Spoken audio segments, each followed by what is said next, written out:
अपने लोक देवता तो हो गए पूरे,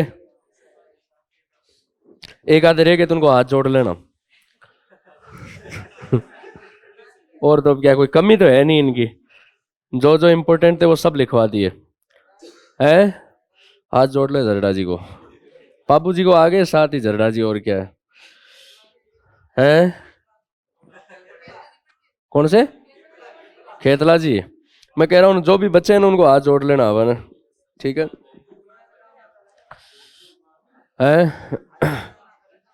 जरडा जी रूपनाथ जी एक ही है, ठीक है। चलो अब नया टॉपिक शुरू करेंगे आज। लोग देवियां पढ़ोगे, सेम ही टॉपिक हो जाएगा है? संत देवियां और ये लोक देवता सेम टॉपिक हो जाएगा, इनसे अलग पढ़ ले थोड़ा सा फिर बीच में, क्या रिदम से पढ़े साथ ही, ज्यादा चमत्कार, क्योंकि ये देवताओं वाली कहानियां फिर देवियों में भी सेम वैसी चीजें हो जाएगी। अच्छा देवियां और देवता साथ रखे, चलो लिख लो फिर लोक देवियां लिख लो, जोड़ा बना रहे।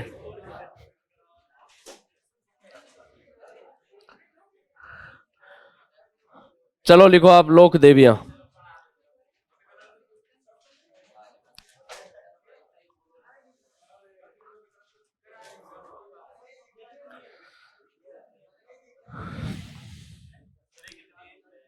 है कितनी, कोई संख्या थोड़ी होती है इनकी, कोई पार ही नहीं है। हाँ हाँ ना सबन।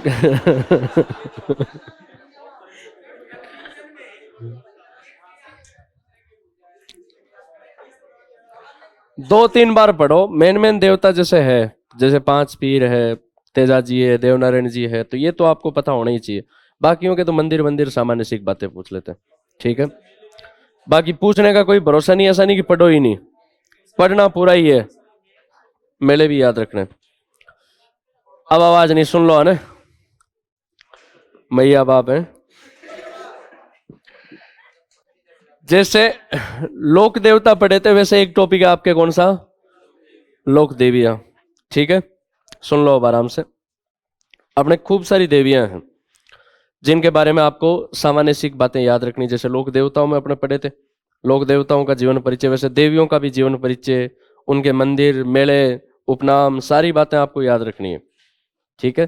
तो अपने जो जो लोक देवियां हैं, साधारणतः अपने लोक देवियां कौन है? उन चमत्कारी महिलाओं को अपने लोक देवताओं के रूप में पूजते हैं जिनमें वास्तव में सिद्धियां थी, जिनमें चमत्कार थे, और उनकी वजह से उनके प्रति जन जन में आस्था रही, गांव गांव ढाणी ढाणी जगह जगह वो पूजनीय हुई, तो उनको अपने लोक देवियों के रूप में मान्यता है। और उन सब लोक देवियों को अपने पढ़ना है कि भाई लोक देवियों को आखिर क्यों पूजते हैं, उनके चमत्कार क्या है ना। अधिकांशतः आप देखोगे तो लोक देवियों के प्रति आस्था थोड़ी ज्यादा होती थी। आप देखोगे हर राजवंश की कुल देवी होती थी, हर राजवंश की आराध्य देवी हुआ करती थी। अपने राजस्थानी संस्कृति में तो कहा जाता है, आवड़ टूटी भाटियां न कामे ही गोड़ा, श्री बिरवड़ टूठी सिसोदिया न करनी राठौड़ा। आवड़ टूठी भाटियां, आवड़ माता का विशेष आशीर्वाद किनको मिला था? भाटियों को। आवड़ टूठी भाटियां न कामे ही गोड़ा, कामे ही माता जो है उनको गोड राजपूतों को विशेष आशीर्वाद दिया था उन्होंने। श्री बिरवड़ टूठी सिसोदियां, बिरवड़ी माता का आशीर्वाद किनको मिला था? सिसोदियों। और करणी राठौड़ा, राठौड़ों को आशीर्वाद किनका मिला था? करणी माता का। आप पढ़ते भी हो कि बीकानेर के राठौड़ों की आराध्य देवी कौन है? करणी माता है। साधारणतः अपने लोक देवियों के बारे में आप देखोगे तो राजस्थान की अधिकांश लोक देवियों के जन्म चारण कुल में हुए। अधिकांश देवियों के अवतार जो है वो चारणों में हुए। जैसे आप करणी माता पढ़ोगे, आवड़ माता पढ़ोगे, तन्नोट माता पढ़ोगे, हिंगलाज माता पढ़ोगे, तो इन सारी देवियों का लगभग अवतार जो है, जन्म जो है वो किस जाति में हुआ है? चारणों में। बाकायदा ऐसी परंपरा मानते हैं कि अपने भारतीय संस्कृति में 51 शक्तिपीठ मानते हैं। इन शक्तिपीठों को लेकर के भी अलग अलग मान्यता है, कोई 52 कहता है, कोई 51 कहता है, कोई 21 शक्तिपीठ कहता है। पर देवी भागवत पुराण एक किताब है, उस किताब में ऐसी मान्यता है कि भारत में 51 शक्तिपीठ है, और जितनी अपने राजस्थान की देवियां हैं इन शक्तिपीठों के ही अंश अवतार मानी जाती है। अब ये शक्तिपीठ क्या है, तो आपने वो कहानी सुनी होगी कि एक राजा था दक्ष प्रजापति, और वो राजा दक्ष जो था वो बड़ा अहंकारी राजा था। उस राजा दक्ष प्रजापति की एक बेटी थी सती। राजा दक्ष इतना घमंडी था कि उसको लगता था कि देवता भी मेरे बराबर तुच्छ है, देवता भी मेरे बराबर प्रभावशाली नहीं है। उस राजा दक्ष की एक बेटी थी सती, और वो सती भगवान शिव से बहुत ज्यादा प्रेम करती थी। राजा दक्ष को यह कभी मंजूर नहीं था कि उनकी बेटी सती शिव से शादी करे, क्योंकि शिव को तो वो अनार्य कहते थे, आज की भाषा में गंवार। उस समय अनार्य शब्द का प्रयोग होता था। तो शिव को तो वो सबसे तुच्छ मानते थे कि मेरे बराबर इनका स्टेटस ही नहीं है।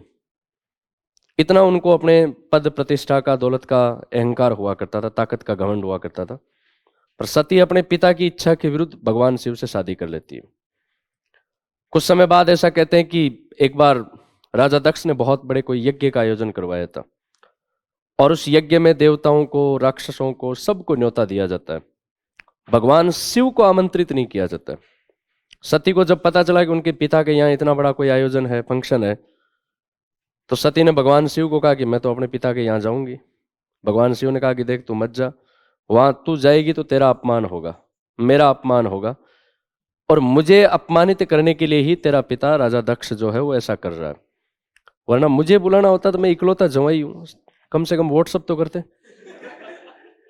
कार्ड भेजेगा नहीं भेजे, व्हाट्सएप पे तो कर देते। पर वो मुझे एक तरह से अपमानित करने के लिए ही ऐसा कर रहे हैं। पर सती भगवान शिव के सामने जिद पकड़ लेती है कि नहीं, पिता को बुलाने की कहाँ जरूरत रहती है। पिता के घर कोई कार्यक्रम हो तो अपनी संतान को बुलाने की आवश्यकता ही नहीं रहती है, इसलिए मैं तो जाऊंगी। भगवान भोलेनाथ खूब रोकते हैं सती को, पर सती जिद करने के बाद रुकती नहीं है। सारी सतियों की ऐसी विशेषता है, सती जिद कर लेना फिर मामला गड़बड़ है। भगवान के सामने ही जिद कर ली तो फिर आप तो सोच लो ना। तो सती भगवान शिव की आज्ञा के विरुद्ध राजा दक्ष के उस यज्ञ में शामिल होती है। कहते हैं कि भगवान शिव सती की रक्षा के लिए दो गण भेजते हैं, वीर और भद्र। एक का नाम था वीर और दूसरे का नाम क्या था? भद्र। इन दोनों को रक्षा के लिए भेजा जाता है कि आप सती की रक्षा करोगे। वहां सती जैसे ही जाती है तो उसका अपमान किया जाता है, भगवान का अपमान किया जाता है। सती क्रोधित हो जाती है और वो अपमान सहन नहीं कर पाती है, और कहते हैं कि वहां पे जो हवन कुंड था उस हवन कुंड में समाहित हो जाती है। बाद में कहते हैं कि वीर और भद्र को क्रोध आ जाता है और वो राजा दक्ष का सिर काट करके लाते हैं। भगवान शिव को पूरी बात बताते हैं। भगवान शिव को जब पता चला कि सती क्रोधित होकर के उस हवन कुंड में समाहित हो गई, तो भगवान शिव और क्रोधित हो जाते हैं, और क्रोधित होकर के सती के उस जले हुए शरीर को लेकर के तांडव करने लग जाते हैं। भगवान शिव जब तांडव करे तो उनको कौन रोक सके? सारे देवता, राक्षस सब टेंशन में आ गए। फिर कहते हैं कि भगवान विष्णु ने, नारायण ने अपना सुदर्शन चक्र चला करके सती के शरीर के अलग अलग टुकड़े किए थे। ऐसा मानते हैं कि जहां जहां सती के वो शरीर के अंग गिरे उन स्थानों पर शक्तिपीठ बने।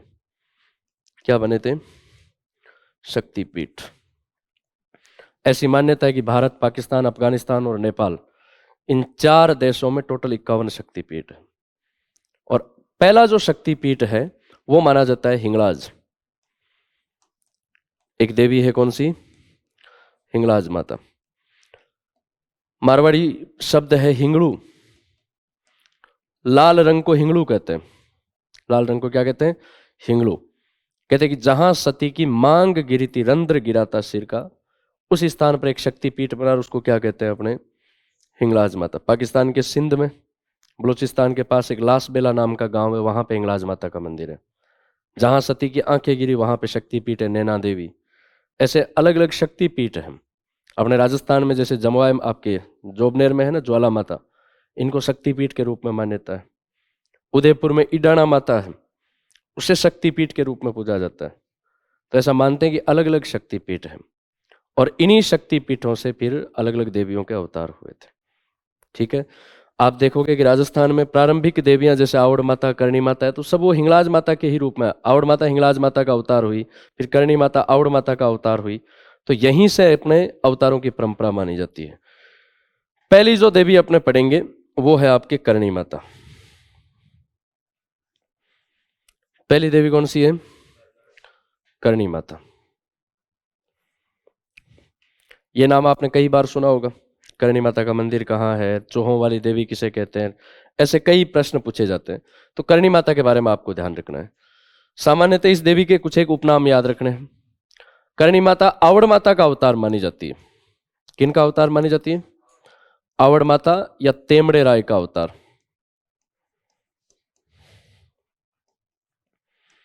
आवड़ माता का ही दूसरा नाम है तेमड़ा राय। जैसलमेर में एक पर्वत है तेमड़ा पर्वत, उस तेमड़ा पर्वत पर इस देवी का मंदिर है। वास्तव में वो मंदिर आवड़ माता का मंदिर है। ठीक है, तो करणी माता किन का अवतार मानी जाती है? आवड़ माता या तेमड़े राय का अवतार मानी जाती है। कहते करणी जी के जो पिताजी थे मेहाजी, वो मेहाजी जो थे उनके 6 लड़कियां ही लड़कियां थी, कोई लड़का नहीं था। तो मेहाजी बड़े चिंतित रहते थे कि उनका वंश नहीं चल पाएगा, उनके कोई बेटा नहीं है। और मेहाजी आवड़ माता के परम भक्त थे और कहते कि एक बार आवड़ माता के दर्शन करने के लिए तेमड़ा गए हुए थे, जैसलमेर गए हुए थे। तो वहां देवी साक्षात मेहाजी को दर्शन देती है और मेहाजी से देवी पूछती है कि भाई इतना निराश क्यों है तुम? तो मेहाजी कहते हैं कि मेरे कोई पुत्र नहीं है, मेरा वंश नहीं चल पाएगा। तो साक्षात आवड़ माता ने मेहाजी को वचन दिया था कि मैं तेरे घर अवतार लूंगी। करणी माता का पहला चमत्कार यही है कि कोई भी संतान अपनी मां के पेट में, मां के गर्भ में अधिकतम 9 महीने के लिए रहती है। करणी माता 21 मास तक मां के गर्भ में रही थी। 21 महीने तक मां की कोख में रहने के बाद देवी का अवतार हुआ था। और वो किस रूप में, किस अवतार में पूजी गई थी? तो करणी माता आवड़ माता का या तेमड़े राय का अवतार है। चारण कुल में इनका जन्म हुआ, इसलिए चारण जाति की कुल देवी। करणी माता किन की कुल देवी है? चारणों की कुल देवी है, आपको ध्यान रखना है। अच्छा, ये शब्द आप बार बार पढ़ोगे। एक तो शब्द आपको ध्यान रखना है कुल देवी, एक शब्द आप बार बार देखोगे आराध्य देवी या इष्ट देवी। आराध्य देवी या इष्ट देवी। आराध्य देवी इष्ट देवी एक ही चीज है। कुल देवी ऐसी कोई भी देवी जिसका जन्म अगर उस कुल में हुआ है तो वो उस कुल की पूरी क्या है? कुल देवी है। जैसे मान लो मेरा जन्म चारण जाति में हुआ है, मेरे चारण कुल में करणी माता का जन्म हुआ, आवड़ माता का जन्म हुआ, हिंगलाज माता का जन्म हुआ, तो वो सब मेरी कुल देवियां हैं। पर मैं मान लो जीण माता को ज्यादा मानता हूं, तो जीण माता मेरी क्या होगी? आराध्य देवी होगी। जीण माता मेरी इष्ट देवी होगी। जिस कुल में देवी का जन्म होता है उस कुल की वो क्या होती है? कुल देवी होती है। और जिसको आप ज्यादा मानते हो वो आपकी क्या हो जाएगी? आराध्य देवी या इष्ट देवी। तो चारण कुल में देवी का जन्म हुआ है, इसलिए चारणों की क्या है? कुल देवी है। बीकानेर के राठौड़ों की आराध्य देवी है। करणी माता किन की आराध्य देवी है? बीकानेर के राठौड़ वंश की आराध्य देवी। बीकानेर के जो राठौड़ शासक है उनकी इष्ट देवी या आराध्य देवी करणी माता। वैसे राठौड़ों की कुल देवी तो नागनेची माता है, पर बीकानेर के राठौड़ों की आराध्य देवी कौन सी है? तो करणी माता है। आप और हिस्ट्री में पढ़ते हो कि बीकानेर के जो राठौड़ वंश के संस्थापक है राव बीका, उस राव बीका को साम्राज्य ही करणी माता के आशीर्वाद से प्राप्त हुआ था। जोधा के बेटे थे बीका, और वो बीका पिता से एक तरह से दुखी होकर के, पिता के ताना मारने के बाद में जोधपुर छोड़ करके एक नया साम्राज्य स्थापित करते हैं। ऐसा कहते हैं कि एक बार राव जोधा दरबार में बैठा हुआ था और कोई इमरजेंसी मीटिंग चल रही थी। उसी दरबार में जोधा का बेटा बीका बैठा हुआ था और जोधा के छोटे भाई कांधल, मतलब बीका के अंकल, वो कांधल और बीका दोनों आपस में बातचीत कर रहे थे, मोबाइल चला रहे थे दोनों। राव जोधा तो बैठा था और बीका और कांधल आपस में ही दोनों बातचीत कर रहे थे। जोधा ने उनको देखा तो जोधा बड़ा क्रोधित हुआ और उसने अपने पुत्र को फटकार लगाई कि भाई मैं जब बैठा हूं, दरबार में मीटिंग चल रही है, तो मेरे रहते हुए तुम आपस में क्या बात कर रहे हो? और तुम्हारे इतनी क्या इंपॉर्टेंट बात है? तुम्हारा कौन सा साम्राज्य है? तुम कौन से राजा हो? तुम्हारे पास कौन सी रियासत है? ऐसे करके भरे दरबार में राव बीका को ईगो हर्ट किया जाता है। उसी समय बीका बाकायदा अपने पिता को चैलेंज करके आता है कि अब नया साम्राज्य स्थापित करूंगा और नई रियासत स्थापित करूंगा।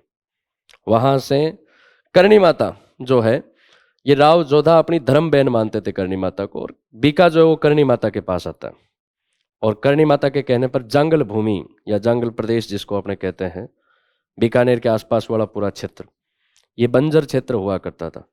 इसी जांगल प्रदेश में नरा गोदारा के सहयोग से राव बीका ने अपना साम्राज्य स्थापित किया था। बीका और नरा के नाम पर इस क्षेत्र का नाम क्या पड़ा था? बीकानेर पड़ा था। क्या नाम पड़ा था? बीकानेर। उसके बाद बीकानेर के राठौड़ अपनी इष्ट देवी किसको मानते थे? करणी माता को। तो बीकानेर के राठौड़ों की आराध्य देवी है। इस देवी को कहते हैं चूहों वाली देवी। करणी माता को क्या कहते हैं? चूहों वाली देवी। मंदिर में असंख्य चूहे मिलेंगे आपको, और जो असंख्य चूहे होते हैं वो सब कहते हैं कि करणी माता की संतान मानी जाती है। उन चूहों को स्थानीय भाषा में काबा कहते हैं। क्या कहते हैं? काबा का मतलब ही संतान होता है। काबा का मतलब क्या होता है? संतान। और ये देवी का बहुत बड़ा चमत्कार है। ऐसा कहते हैं कि करणी माता की एक छोटी बहन थी गुलाब,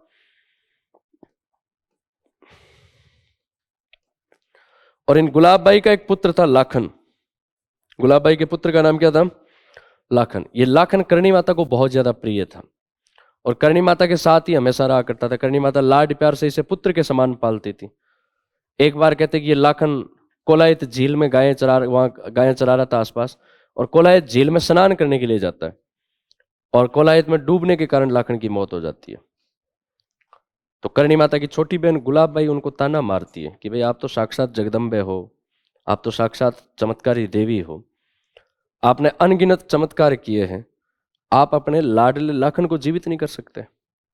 और ऐसा कहते हैं कि करणी माता ने फिर लाखन को जीवित करने के लिए देवी देवताओं की भक्ति की थी। और दुनिया का एकमात्र ऐसा उदाहरण है कि खुद स्वर्ग लोक से धर्मराज पृथ्वी लोक पे आते हैं और किसी मृत व्यक्ति को जीवित करते हैं, लाखन को जीवित करते हैं बाकायदा।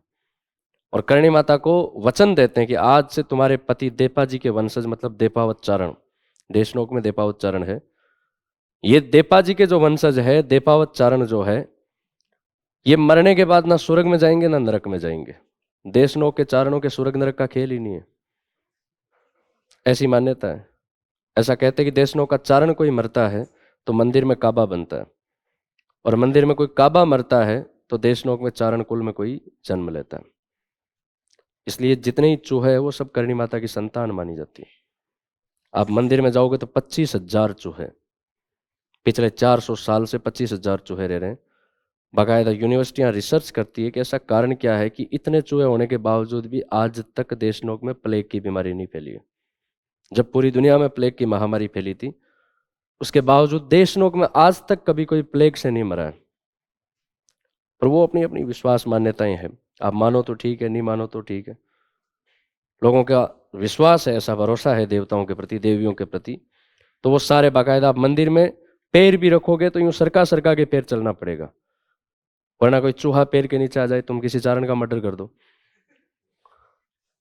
है ना। बाकायदा वहां पूरा ध्यान रखना पड़ता है। तो चूहों वाली देवी जो है, किस देवी को कहते हैं? करणी माता को। इस देवी को काबा वाली देवी कहते हैं। करणी माता को क्या कहते हैं? काबा वाली देवी। काबा चूहों को कहते हैं भाई। इस देवी को दाढ़ी वाली डोकरी कहते हैं। करणी माता का एक उपनाम है दाढ़ी वाली डोकरी। आप करणी माता का जीवन काल देखोगे तो 151 वर्ष का जीवन काल है। विक्रम संवत 1444 से 1595 तक, यानी 151 वर्ष तक देवी पृथ्वी लोक पर रही थी। और वृद्धावस्था की आप करणी माता की कोई भी तस्वीर देखोगे तो उसमें देखोगे सफेद रंग की दाढ़ी देवी की आई है। अपने बूढ़ी डोकरी जो होती है, माँ होती है, उसको अपने डोकरी कहते हैं। तो करणी माता के जो वंशज है इनको क्या कहते थे? दाढ़ी वाली डोकरी। 151 वर्ष तक देवी जीवित रही थी। 1444 विक्रम संवत में इनका जन्म हुआ था और 1544 तक ये करणी माता का जीवन काल था। विक्रम संवत 1595 तक, है ना, 1444 से 1595 तक। तो दाढ़ी वाली डोकरी के नाम से देवी जानी जाती है। तो ये सारे करणी माता के उपनाम है, आपको ध्यान रखना है। फिर जीवन परिचय याद रखना है। करणी माता का जीवन परिचय।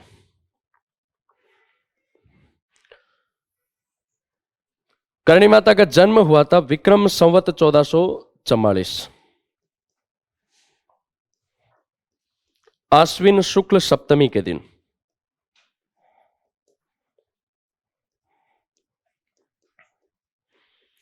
इस दिन करणी माता का जन्म हुआ था। और देवी के जन्म के लिए अपने कहा जाता है, आसोज मास उज्ज्वल पक्ष सातम शुक्रवार 1444 में मां आप लियो अवतार। आसोज मास मतलब आश्विन मास, आसोज मास उज्ज्वल पक्ष मतलब शुक्ल पक्ष, आसोज मास उज्ज्वल पक्ष सातम शुक्रवार, तिथि सप्तमी, वार शुक्रवार, 1444 में, विक्रम संवत 1444, माँ आप लियो अवतार। तो विक्रम संवत 1444 आश्विन शुक्ल सप्तमी के दिन, शुक्रवार के दिन देवी का जन्म हुआ था, अवतार हुआ था। जोधपुर जिले में एक गांव पड़ता है सुआप। गांव का नाम क्या है? सुआप।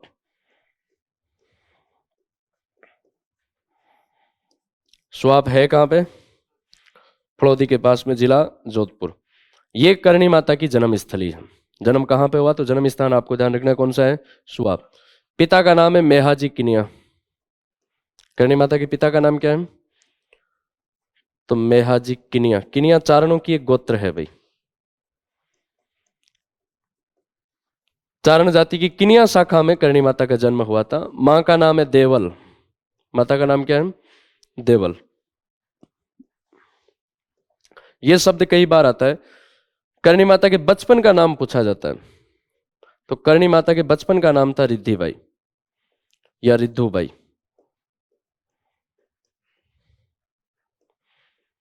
किस देवी के बचपन का नाम रिद्धिबाई या रिद्धुबाई था? तो आपको ध्यान रखना कौन सी देवी है? करणी माता। बाद में नाम करणी इसलिए पड़ा क्योंकि देवी चमत्कारी थी, और चमत्कार करने के कारण देवी का नाम क्या पड़ा? करणी। बाकायदा अपने कहा जाता है कि करणी शब्द में बड़ी ताकत है। देवी बड़ी चमत्कारी है, बड़ी महिमामयी है। करणी शब्द बोलते ही देवी जो है अपने भक्तों को राजी करती है। एक दोहा प्रचलित है कि कै कहता कृपा करे, रे कहता रिछपाल, नी कहता निर्भय करे, मां करणी है कृपाल। कै कहता, भक्त के शब्द बोलता है करणी में, पहला शब्द के कहता कृपा करे। के कहते ही तो देवी कृपा कर देती है। के कहता कृपा करे, रे कहता रिछपाल। रिछपाल मतलब रक्षा, देवी रक्षा करती है रे शब्द बोलते ही। नी कहता निर्भय करे, तीसरा शब्द नी बोलते ही तो देवी जो भी मन में होती है वो भक्त की इच्छाएं पूरी कर देती है। नी कहता निर्भय करे, मां करणी है कृपाल। ऐसी दयामयी जगदम्बा करणी माता है। तो इनका बचपन का नाम रिद्धुबाई था। चमत्कारी होने के कारण देवी का नाम क्या पड़ा? करणी नाम पड़ा। तो ये इनके बचपन का नाम आपको ध्यान रखना। जीवन परिचय में ये सामान्य सीख 2-3 बातें आपको याद रखनी है।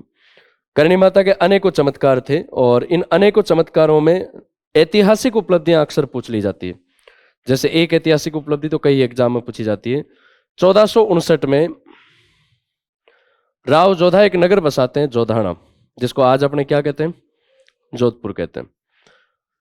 इससे पहले राठौड़ों की राजधानी मंडोर हुआ करती थी, और मंडोर एक ऐसा क्षेत्र था जो बिल्कुल मैदानी भाग पर था। उसको दुश्मन कई बार जीत लिया करता था, सुरक्षित नहीं था मंडोर। तब जोधा को यूं लगा कि यार साम्राज्य को अगर मजबूत बनाना है तो सबसे पहले किला सुरक्षित होना चाहिए, क्योंकि मंडोर को तो कोई जीत लेता है, मैदानी भाग में। इसलिए अपने को एक शानदार मजबूत ऊंची पहाड़ी पे किला बनाना चाहिए। तो राव जोधा ने अपने सैनिकों को ऑर्डर दिया कि भाई ये किला बनवाना है, और उस किले की सुरक्षा के लिए आप सबसे ऊंची पहाड़ी ढूंढ के आओ। तो सैनिक जाते, और वहां एक ऊंची पहाड़ी थी जहां पे एक संत बैठे थे जिनका नाम था चिड़ियानाथ। संत का नाम क्या था? चिड़ियानाथ। नाथ संप्रदाय के एक साधु थे चिड़ियानाथ। वो उस पहाड़ी पर बैठ करके धुना रमा रहे थे। सैनिकों को लगा कि यार ये पहाड़ी बहुत सुरक्षित है, और यहां दुश्मन आसानी से नहीं पहुंच पाएगा, ये सुरक्षित रहेगा। तो सैनिकों ने चिड़ियानाथ जी को कहा, बाबा जी गो। चिड़ियानाथ जी ने कहा, यार क्यों? कि यहाँ राजा जी का आदेश आया कि यहाँ अपने किला बनाना है। चिड़ियानाथ जी ने कहा, यार और खूब पहाड़ियां पड़ी है, यहाँ मैं कई वर्षों से धुना रमा करके बैठा हुआ हूँ। सैनिकों ने कहा, बाबा जी चले जाओ यार, जैसी भी आएगी मामला गड़बड़ हो जाएगा है। अब राजा का हुक्म है तो मानना तो पड़ेगा ही। तो कहते कि चिड़ियानाथ को वहां से उठा दिया जाता है। चिड़ियानाथ बड़े क्रोधित हुए और बाकायदा श्राप दिया उन्होंने कि यहाँ तुम किला तो बनवा रहे हो, पर मैं तुम्हें श्राप देता हूं कि जो भी यहाँ किला बना करके रहेगा वो अपनी तीसरी पीढ़ी का मुंह नहीं देख पाएगा। जोधपुर के कई राजा अपने पोते का मुंह नहीं देख पाए थे, कई पीढ़ियां बाकायदा, पोते के जन्म से पहले ही। और एक जल संकट का श्राप दिया कि पानी की हमेशा समस्या रहेगी यहाँ पे। मेहरानगढ़ के किले में सबसे ज्यादा जल संकट की समस्या थी। बाद में जोधा को पता चला कि यार सैनिक उस बाबा को नाराज करके आ गए। तब जोधा करणी माता को अपनी धर्म की बहन मानता था। जोधा करणी माता को आमंत्रित करती है। उस समय करणी माता जोधपुर के पास में एक जगह पड़ती है मथानिया, लाल मिर्च के लिए फेमस है ना। मथानिया देवी आई हुई थी, और राव जोधा के कहने पर देवी जोधाना आती है, और राव जोधा के कहने पर यहां एक किला बनाया जाता है। कौन सा? मेहरानगढ़। उस मेहरानगढ़ किले की नींव करणी माता के हाथों से रखवाई जाती है। प्रश्न आता है ये, वह देवी जिसने मेहरानगढ़ दुर्ग की नींव अपने हाथों से रखी थी कौन सी है? करणी माता रिद्धि बाई है। राव जोधा ने जो किला बनाया उस किले को अपने क्या कहते हैं? क्यों कहते हैं मेहरानगढ़? जोधपुर के किले को मेहरानगढ़ क्यों कहते हैं? करणी माता की मेहर है। करणी माता की मेहर है इसलिए इसको गढ़ चिंतामणि कहते हैं। बिल्कुल सही बात है। इस किले का एक नाम है गढ़ चिंतामणि। ये गढ़ चिंतामणि इसीलिए कहते हैं क्योंकि विशेष करणी माता का आशीर्वाद रहा था। आप किले को देखने जाना कभी, किले के मेन गेट पे लिखा हुआ है, गढ़ जोधाने ऊपरे रे बैठी पंख पसार, अंबा थारो आसरो मां तू ही है रखवार। गढ़ जोधाने ऊपर मतलब इस मेहरानगढ़ के किले पर बैठी पंख पसार, करणी माता का प्रतीक चील पक्षी माना जाता है। आप करणी माता की कोई भी तस्वीर देखोगे तो उसमें साइड में चील पक्षी उड़ता हुआ दिखेगा और उस चील को उनके भक्त कहते हैं संभली। चील को स्थानीय भाषा में क्या कहते हैं? संभली, मतलब जो अपने भक्तों को संभाल ले वो संभली। ऐसा चमत्कार है करणी माता का। कहते हैं कि पुंगल का एक राजा था राव सेखा। भाटियों का एक साम्राज्य हुआ करता था पुंगल, जो वर्तमान में बीकानेर में है। यहाँ भाटियों ने राज किया था पुंगल में। तो पुंगल का कोई एक राजा था राव सेखा। ये राव सेखा कहते हैं कि एक बार मुल्तान पर आक्रमण करने के लिए गया था और वहां मुल्तान की जेल में इसको डाल दिया जाता है।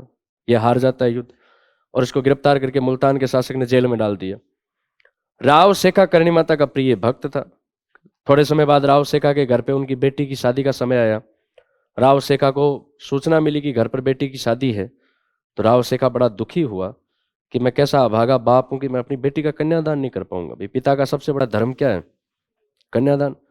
और मैं अपनी बेटी का कन्यादान नहीं कर पाऊंगा, इससे बड़ा अभागा जीवन मेरा क्या हो सकता है?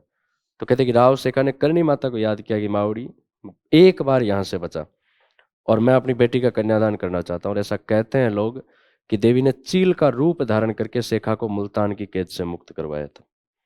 अगर आप देशनोक जाते हो कभी, स्पेशली नवरात्रों में, और मंदिर के आसपास चील पक्षी उड़ता हुआ दिखे तो बहुत सौभाग्यशाली माना जाता है।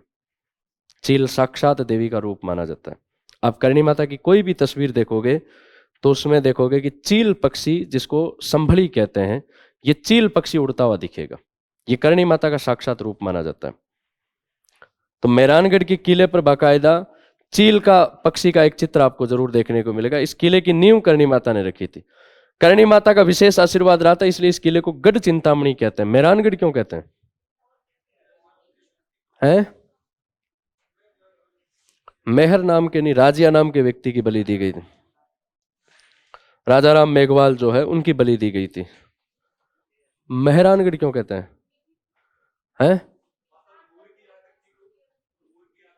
मोर की आकृति का, इसलिए मयूर ध्वजगढ़ कहते हैं इसको।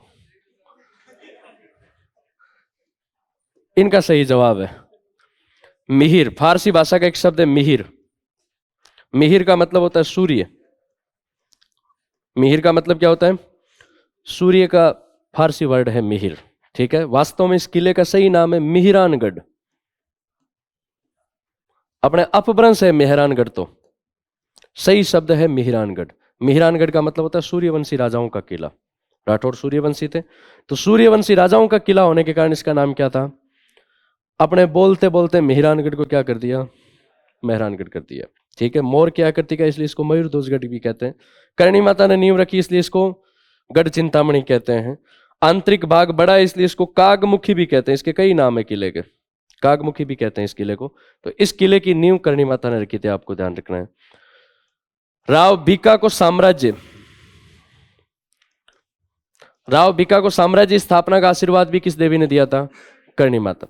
और करणी माता के कहने पर ही नरा गोदारा जो है, उस नरा गोदारा ने राव बीका का सहयोग किया और बीका और नरा ने दोनों ने मिलकर के बीकानेर साम्राज्य की स्थापना की थी। उस समय बीकानेर और जैसलमेर दोनों पड़ोसी राज्य थे और दोनों में खूब ऐसे विवाद चलता था सीमा को लेकर के, दोनों में लड़ाइयां हुआ करती थी। तो बीकानेर और जैसलमेर की साम्राज्य की सीमा निर्धारण करणी माता ने की थी। इन दोनों राज्यों का बॉर्डर फिक्स करणी माता ने किया था। बीकानेर और जैसलमेर राज्यों की सीमा का निर्धारण जिस देवी ने किया था वो देवी कौन सी है? करणी माता। तो ऐसे कई चमत्कार देवी के रहे थे। कहते कि करणी माता ने अपने पिता को मना किया कि भाई मैं विवाह नहीं करूंगी, क्योंकि सांसारिक जीवन जीने के लिए मेरा अवतार नहीं हुआ है। मेरा अवतार लोगों का कल्याण करने के लिए, लोगों की सेवा करने के लिए हुआ है। पर पिता तो पिता ही होता है। पिता ने कहा कि चाहे आप लोक लाज के डर से ही करो, पर आपको विवाह करना है, क्योंकि बेटी कभी भी घर में नहीं बैठ सकती। बेटे तो बैठ सकते हैं, बैठे हुए ही है, बैठे तो बैठे हुए ही है। बेटी कुंवारी रह सकती है कि बाप के? कभी नहीं रह सकती। तो लोक लाज के डर से करणी माता का विवाह बीकानेर जिले की नोखा तहसील में गांव है साठीका। साठीका गांव के देपाजी चारण, इनके साथ में करणी माता का विवाह करवाया जाता है। कहते हैं कि जब करणी माता की शादी हो गई, वापस बारात जा रही थी, तो बीच रास्ते में, क्योंकि पहले बैलों से ऊंटों से बारातें जाया करती थी, साधन यही होते थे, है ना। तो कहते हैं कि रात बासा लिया गया था एक जगह शाम को, तो वहां साक्षात करणी माता ने दुर्गा का रूप धारण करके, जगदम्बे का रूप धारण करके देपाजी को दर्शन दिए थे, और देपाजी को कहा कि मेरा अवतार जो है वो सांसारिक जीवन जीने के लिए नहीं हुआ है, लोक लाज के डर से मेरे पिताजी ने शादी करवाई है, इसलिए मैं सांसारिक जीवन नहीं भोग पाऊंगी कभी भी। और करणी माता के कहने पर फिर देपाजी ने करणी माता की छोटी बहन गुलाबबाई, करणी माता की छोटी बहन का नाम क्या था? गुलाबबाई। गुलाबबाई के साथ में देपाजी ने दूसरा विवाह किया था। पर पीहर छोड़ करके फिर करणी माता साठीका आ जाती है। करणी माता को कहते हैं कि दहेज में खूब सारी गायें मिली थी। करणी माता के सबसे प्रिय भक्त दो व्यक्ति थे, एक तो था सारंग बिश्नोई, एक दशरथ मेघवाल। आप कभी देशनोक मंदिर जाना, मंदिर के मुख्य द्वार पर इन दोनों की मूर्तियां लगी हुई है। ये हमेशा करणी माता के साथ रहा करते थे। दशरथ मेघवाल करणी माता की गायें चलाया करता था, और सारंग बिश्नोई जो है वो करणी माता का रथ चलाया करता था। ये सबसे प्रिय भक्त हुआ करते थे। देशनोक मंदिर पे इन दोनों की मूर्तियां बनी हुई है। कहते हैं कि करणी माता साठीका वाला क्षेत्र छोड़ करके सारंग और दशरथ के साथ में जांगल भूमि आती है, यहां एक नगर बसाती है देशनोक। कौन सा नगर बसाया जाता है? देशनोक, जो वर्तमान में कहां पे है? बीकानेर जिले में। देशनोक वर्तमान में कहां पे है? बीकानेर। इस देशनोक नगर की स्थापना करणी माता के हाथों की गई थी। 151 वर्षों के जीवन काल के बाद, कहते हैं कि एक बार देवी जो है, जैसलमेर का एक राजा था हर्राय भाटी, उस हर्राय भाटी की एक बीमारी थी अधीट रोग। तो देवी से प्रार्थना की थी हर्राय भाटी ने कि आप मेरे साम्राज्य में आकर के मुझे आशीर्वाद दो। तो जैसलमेर करणी माता गई हुई थी। करणी माता के साथ उनके सारथी सारंग बिश्नोई और प्रिय भक्त दशरथ भी साथ थे। उस हर्राय भाटी को आशीर्वाद देके जब देवी वापस आती है, तो विक्रम संवत 1595 चैत्र शुक्ल नवमी को जैसलमेर जिले में एक गांव पड़ता है गड़ियाला गांव। गांव का नाम क्या है? गड़ियाला गांव। ये जैसलमेर और बीकानेर के बिल्कुल बॉर्डर पे है। इसी गड़ियाला गांव में एक तालाब है धनेरू तलाई। तालाब का नाम क्या है? धनेरू तलाई। मारवाड़ वाले क्षेत्र में छोटे जो तालाब होते हैं उनको तलाई कहते हैं। छोटे तालाब होते हैं उनको क्या कहते हैं? तलाई। इस धनेरू तलाई नामक स्थान पर देवी ने अपने देह का त्याग किया था 1595 चैत्र शुक्ल नवमी के दिन। ठीक है, टोटल 151 वर्षों का जीवन काल देवी का रहा था। ठीक है, ऐसे खूब सारे चमत्कार करणी माता के रहे थे, आपको ध्यान रखना है। करणी माता के जो पति है देपाजी, उनके वंशज देपावत कहलाते हैं। क्या कहलाते हैं? देपावत। और देशनोक में जो चारण है वो देपावत चारण है। कौन से चारण है? देपावत चारण है। करणी माता का जो मुख्य मंदिर है वो मुख्य मंदिर है देशनोक में। मुख्य मंदिर कहां पे है? देशनोक। यहां करणी माता का मुख्य मंदिर है। करणी माता का जो मंदिर होता है उसको मंड कहते हैं। क्या कहते हैं? मंड। सही शब्द मंड है, पर अब किताबों में मठ लिखा हुआ है। वास्तव में मठ नहीं है, सही शब्द मंड है। मठ तो नाथ संप्रदाय का जो होता है उसको कहते हैं। करणी माता के मंदिर पे आप देखोगे तो नाम मिला गया श्री मंड देशनोक, मतलब देशनोक का ये मुख्य मंड है, श्री मंड है। पर अपने लिखने में और बोलचाल में इसको मंड को क्या कर दिया? मठ कर दिया। तो आप दोनों बातें याद रखना। मंदिर को क्या कहा जाता है? मंड या मठ कहा जाता है। देवी के जो गीत होते हैं उनको कहते हैं चिरजा। करणी माता के गीतों को क्या कहा जाता है? चिरजा। हिंदी का एक शब्द है चर्चा। इस चर्चा से राजस्थानी वर्ड बना हुआ है कौन सा? चिरजा। ऐसे कोई भी गीत जिसमें देवियों के चमत्कारों की चर्चा की जाए उनको चिरजा कहा जाता है। क्या कहा जाता है? चिरजा। चिरजा दो तरीके की होती है, एक तो होती है सिंघाऊ और एक होती है चढ़ाऊ।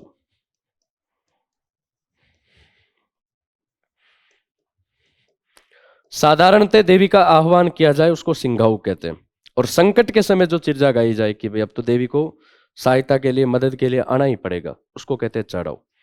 तो करणी माता के गीत, करणी माता नहीं, कोई भी चारण देवी हो, चारणों की जो देवियां हैं उन सब देवियों के गीतों को क्या कहा जाता है?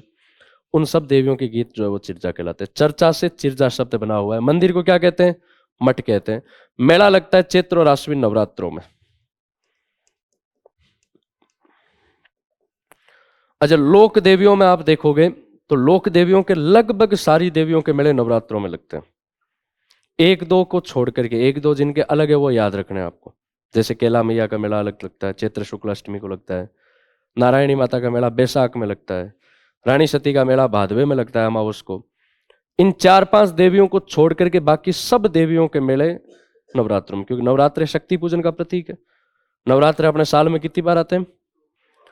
4 बार आते हैं, पर मनाते अपने 2 बार है, चैत्र और आश्विन वाले। आश्विन वाले बड़े नवरात्र होते हैं, चैत्र वाले छोटे होते हैं। चैत्र वाले बसंती होते हैं, आश्विन वाले सर्दी नवरात्र होते हैं। नवरात्र हमेशा शुक्ल पक्ष में होते हैं, एकम से लेकर के नवमी तक होते हैं। तो इन नवरात्रों में देवी का मेला लगता है, आपको ध्यान रखना है। देशनोक का मंदिर जो है, इस मंदिर के निर्माण में 3 शासकों की भूमिका थी। बीकानेर के राजा करण सिंह ने और सूरत सिंह ने तो प्रारंभिक मंदिर बनवाया था, पर मंदिर के आधुनिक निर्माता बीकानेर के महाराजा गंगा सिंह हैं।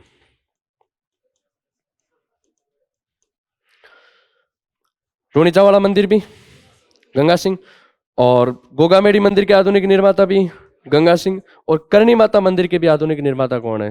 गंगा सिंह है। ये पूरा क्षेत्र बीकानेर का ही साम्राज्य हुआ करता था। गंगा सिंह जी इस मंदिर के आधुनिक निर्माता माने जाते हैं। इस मंदिर में 2 बड़ी कढ़ाइयां हैं, सावन भादो। नवरात्रों में प्रसादी बनाई जाती है। मंदिर में चूहों को क्या कहते हैं? काबा। और आप देशनोक जाओगे तो मंदिर में एक सफेद काबा दिखेगा, धोला काबा है ना। अगर आप देशनोक मंदिर में जाते हो और सफेद काबे के दर्शन होते हैं तो मतलब मानते हैं कि साक्षात देवी के दर्शन है। चमत्कार ऐसा मानते हैं कि साक्षात करणी माता ने दर्शन दिए आपको। अक्सर हो ही जाते हैं, कोई बड़ी बात नहीं। आप मंदिर में जाते हो तो वहां सबको होते हैं तो अपने को भी हो जाते हैं। कई बार नहीं होते। कई बार ऐसा भी होता है कि 4 जने जाते हैं, 3 को दिख जाता है, 1 को नहीं दिखता, तब गिरगिराहट और हो जाता है। साथ वाले ताना और मारते कि तू पापी आदमी है, हमको वगैरह तेरे को दर्शन नहीं हुआ। तो ये और टेंशन है, या तो सबको दर्शन हो या किसी को ही नहीं हो, है ना। दर्शन हो ही जाते, कोई बड़ी बात नहीं है। तो सफेद जो काबा है वो साक्षात करणी माता का रूप माना जाता है, जिसको दोड़ा काबा कहते हैं। क्या कहते हैं? दोड़ा काबा। इस मंदिर के आधुनिक निर्माता कौन है? गंगा सिंह। इस मंदिर में 2 बड़ी कढ़ाइयां रखी हुई है, कौन कौन सी? सावन भादो नाम की। इसी मंदिर में दुनिया का सबसे बड़ा चांदी का दीपक है। हाँ, दिवलो चांदीरो इसको बोलते हैं। चांदी का दिया है जिससे अखंड ज्योत इस मंदिर में जलती रहती है। तो देशनोक मंदिर आपको ध्यान रखना है। देशनोक में ही करणी माता का एक मंदिर और है, नेड़ी जी मंदिर। एक मंदिर और है करणी माता का, कौन सा? नेहड़ी जी मंदिर। आप मेन मंदिर से देखोगे तो मेन मंदिर से 3 किलोमीटर आगे ओरण, जो करणी माता का है। ओरण तो जानते हो, मंदिर के आसपास जो जमीन छोड़ते हैं उसको क्या कहते हैं? ओरण। देशनोक जाना आप, देशनोक में 40 किलोमीटर का ओरण है। कितने किलोमीटर का? मंदिर के आसपास 40 किलोमीटर का एरिया है, जो केवल और केवल देवी के नाम पे छोड़ा हुआ, जिसमें गायें चलती रहती है केवल, और किसी की भी उस पर अधिकार नहीं है। तो वहां उस ओरण में एक मंदिर है, नेड़ी जी मंदिर। नेड़ी किसको कहते हैं? घर में बिलोना होता है ना, बिलोना। बिलोना देखा होगा आपने। पहले, आजकल तो मशीनें हो गई है, पहले घर में चौक में एक खंबा होता था और उस खंबे पर एक लकड़ी रोपी हुई रहती थी। उस लकड़ी को रेई, आपके रेई कहते हैं, नेड़ी कहते हैं। नेत्रार, जेरनार ये बिलोने के उपकरण होते हैं, दही बिलोने के उपकरण। आरपीएससी ने पूछा है 2nd ग्रेड में, नेत्रा जेरना क्या है? दही बिलोने के उपक्रम। तो उसको नेड़ी कहते हैं। कहते हैं कि यहाँ पे करणी माता ने खेजड़ी की सूखी लकड़ी को रोप करके दही बिलोया था, और कहते हैं कि दही के छांटे लगने के कारण वो सूखी जो लकड़ी है वो हरी हो जाती है और एक बड़ी खेजड़ी हो जाती है। आप जाओगे मंदिर में तो देखोगे बीच में एक बड़ी खेजड़ी है, और उस खेजड़ी के चारों ओर मंदिर बना हुआ है। वहां पे नेड़ी रोप करके देवी ने बिलोना किया, इसलिए उस मंदिर का नाम ही क्या पड़ गया? नेड़ी जी मंदिर। एक उदयपुर में करणी माता का मंदिर है, मनसा पूर्ण करणी माता का मंदिर। कौन सा मंदिर? मनसा पूर्ण करणी माता का मंदिर। ये एक पहाड़ी है, मच्छिया मगरी पहाड़ी, पिछोला झील के किनारे। इस मच्छिया मगरी नाम की पहाड़ी पर स्थित है। और ये मंदिर, इस मंदिर की खास बात यह कि देशनोक मंदिर में तो आप जाओगे तो एक सफेद काबा है, इसमें सारे ही चूहे सफेद रंग के हैं। उदयपुर वाला मंदिर जो है, इसमें आप जाओगे तो सारे के सारे चूहे कैसे रंग के हैं? सफेद रंग के हैं। यहां पे राजस्थान का दूसरा रोपवे लगाया गया। पहला रोपवे तो कहां पे? सुंदा माता मंदिर पे। और दूसरा जो रोपवे है राजस्थान का, वो कहां पे लगाया गया है? मनसा पूर्ण करणी माता मंदिर पे। तो एक करणी माता का मंदिर उदयपुर में, पिछोला झील के किनारे। ये वाला जो मंदिर है, इस मंदिर के पास में एक तालाब है, दूध तलाई। कौन सा तालाब है? एक छोटी तलाई है, बिल्कुल एक शुद्ध पानी की छोटी झील है। उस झील का नाम क्या है? दूध तलाई। तो ये करणी माता है, आपको ध्यान रखना है, कल लिखवाएंगे।